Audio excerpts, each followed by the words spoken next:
Seterusnya adalah seloka kerajaan sudah banci. InsyaAllah kita serahkan pada tekong Ustaz Naim. Allah. Tarik sikit. Allah. Hidup tengok pelan nak penting ni. Kerajaan lan sudah banci nak bagi bajan sama sidi. Tak sambung. Oi tak boleh. Oh mati. Depa tak sambung. Le.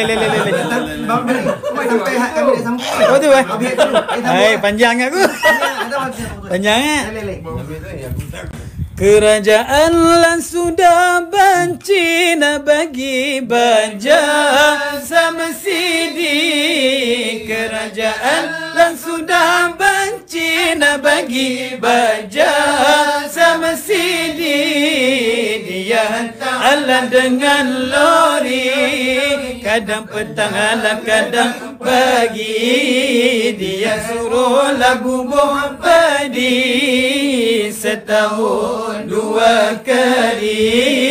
Tambang lori lah kena bagi di jabat badan pakan pergi. Tambang lori lah kena bagi di jabat badan pakan pergi.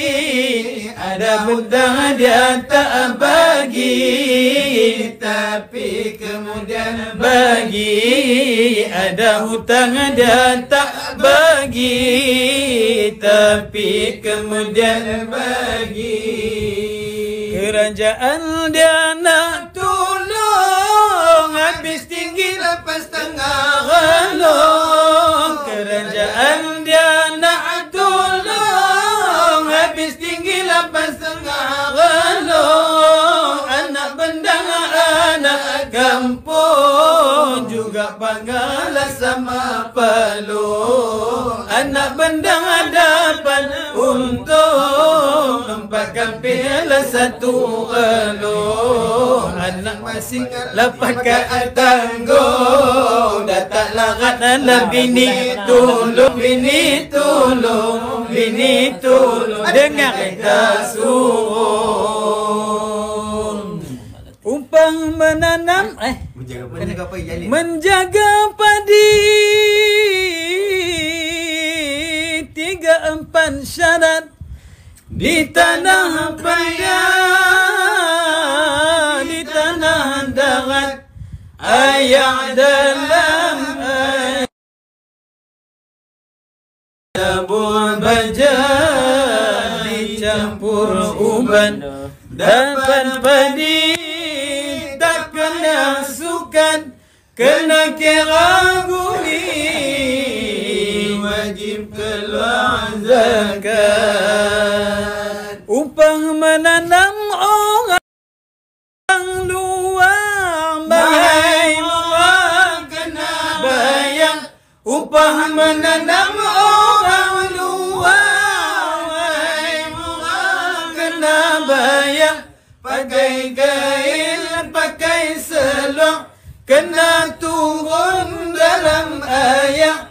Cabul semai bila besar, buat ketoi kecil besar. Pada pula lepas air, semua semai kena kandang. Kena kandang, kena kandang, bau melecah.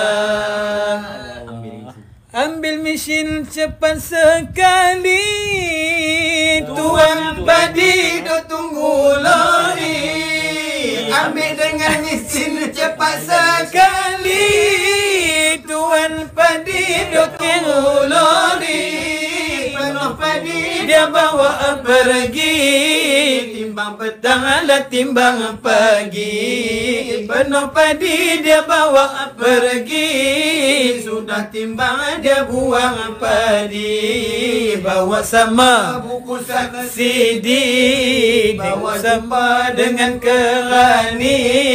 Bawa sama kad saksidi, bawa jumpa dengan kerani. Dengan kerani, dengan kerani, buku saksidi. Kerajaan lah sudah banci nak bagi baja sama sidi. Kerajaan lah sudah banci bagi baja semesini. Yang ta'ala dengan lori kadang betah.